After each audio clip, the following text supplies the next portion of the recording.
Yeah, I'll tell you that the classic way the Army does leadership, when they look at their officer corps and their non-commissioned officer corps, officers will generally tell you what needs to get done.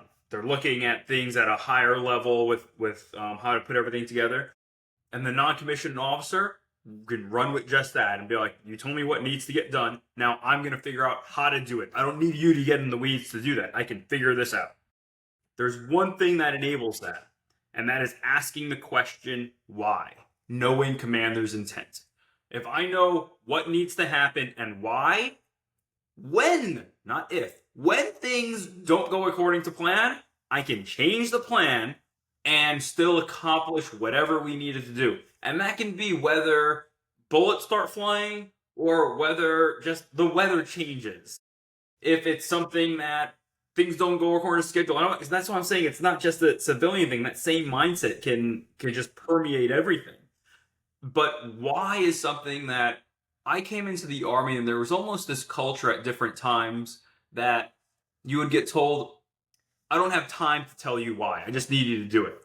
Sure, that might be the case occasionally, very rarely, but if there's a minimum that you need, it is that why. Because things aren't going to go according to plan. And when that happens, everyone can still assume different roles. The Army, what I love about what we do is that if someone doesn't show up to work in some type of way in most organizations, I've seen a lot of leaders be like, okay, that person can't do it. I'm going to go down and backfill what they were doing and I'll help out. There's some noble thinking with that, but I'll tell you what I have always preferred to do is that when someone doesn't show up, whoever was beneath them needs to take up that slack. It makes it where everyone grows into positions. You always know the positions and the jobs of the people above you, so you're always ready to take that. Anyone that is worried that, oh, they're going to take my job and stuff like that, you're not thinking about this the right way. You want your people to grow so they can take your job. You want them to be able to take your job. Every one of us needs to be replaceable in some type of way. I don't want to gatekeep my job because I'm hoping at some point I'm probably going to have to go and do something else.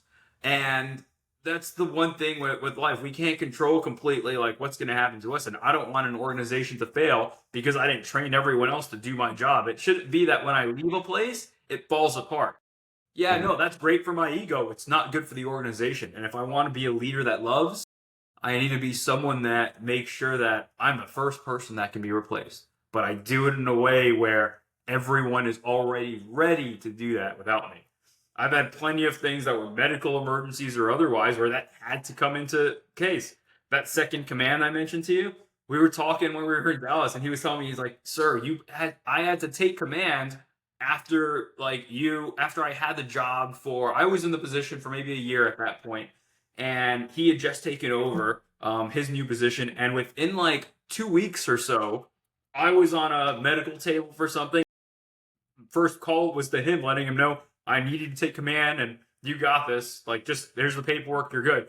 I didn't have to give him directions what to do because he already should know. Now, again, he's telling me he was terrified at the prospect, but he had been doing it and seeing how I had done it and seeing how the company had been working so long and how this was that it's intimidating for anyone to step into this, but at the same time, it wasn't that he wasn't prepared. It was just those jitters that any one of us can have taking on something so monumental. But and fear isn't a bad thing to have. Nervousness isn't a bad thing. But don't let that sell you short on not trying to do those things.